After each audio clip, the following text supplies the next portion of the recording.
Hi guys, I'm Laura Galloway, the Mom Biz Coach and co-founder of MomBizRetreat.com. And I want to share a few tips with you today if you've just recently launched your business or you're thinking about doing it and you've done that oh so important step of getting your website up and launched. I know it can be so much to finally get that website online and representing your business the way you want it to. But your website has a really critical role to play since it is basically your online salesperson. And one thing I want to ask you to do today is to think about 5 things that you've got to make sure you do once you get your website up and running. Now, if you think about the fact that your website is the first interaction that your clients may ever have with you, you need to make sure that they know they've found the right place. They know they've come to the right spot. And the way you're going to do that is by making sure that you're not trying to serve everybody in the whole world. You can't do that very well as a small business owner when you're first starting up. So instead, be really careful with your messaging and make sure that you pick a very clearly defined target market and that your goal is to serve them, okay? So choose a narrow target market and make sure that your website shows that. Make sure when I land there that I understand that you work with people like me. So for instance, with Mom Biz Retreat, we focus on mom business owners who we know are running families and running businesses. And all of our messaging is all about that. So when you land there, you know you've found the right spot if that's the sort of thing you're looking for. That brings me to step number 2. Make sure you speak your target audience's language. Now it's true, if I'm talking about things like, you know, being a mom entrepreneur and running a family and making healthy choices for your family's lifestyle, that's not going to please or attract, perhaps, up and coming 20-year-olds and young consultants that are rising on their business career. That might not be the right fit for them. But that's okay because my business doesn't need to serve everyone. It only needs to serve my most ideal clients. And I've defined that by understanding who my target audience truly is. So make sure you speak their language and you talk about challenges unique to that audience.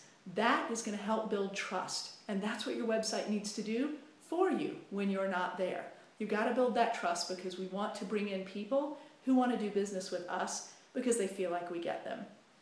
So that brings to the next point. If you're speaking the language of your target audience, then step number 3 is make sure that all of your branding properly reflects what it is you do and who you serve. Now, branding is everything from your logo, right, to your messaging. When I first started out as a coach, I actually was quite a bit more male-oriented and more corporate focused because that's kind of the background that I'd come from working at IBM. So my website looked much more masculine, more strong colors, more bold lines.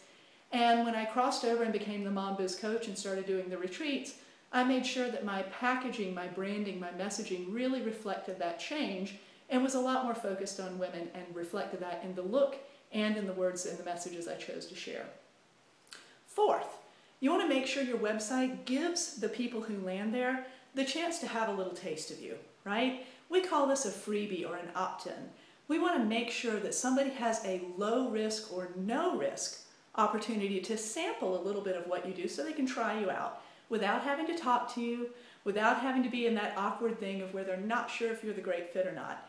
Let your website offer that freebie for you and digitally deliver it like an ebook or an e-course or a newsletter or something of that along those lines to let them get a little sample of what they would get more of were they to work with you. Finally, spread it around. You know, in the words of that famous movie, I think Field of Dreams, if you build it, they will come. That is not true about websites. Websites are a dime a dozen. We have so many people to compete with out there online.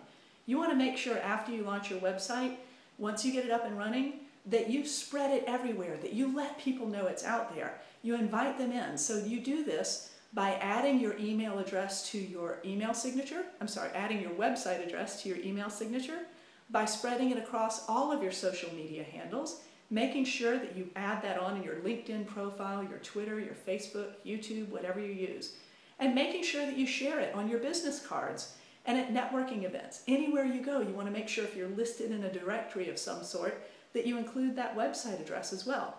These are the things that you can do as a small business owner who's just launched a website to help make sure that your website works hard for you and brings you qualified leads. I hope that helps for now. I'm Laura Galloway, co-founder of the MomBizRetreat.com. Talk to you soon.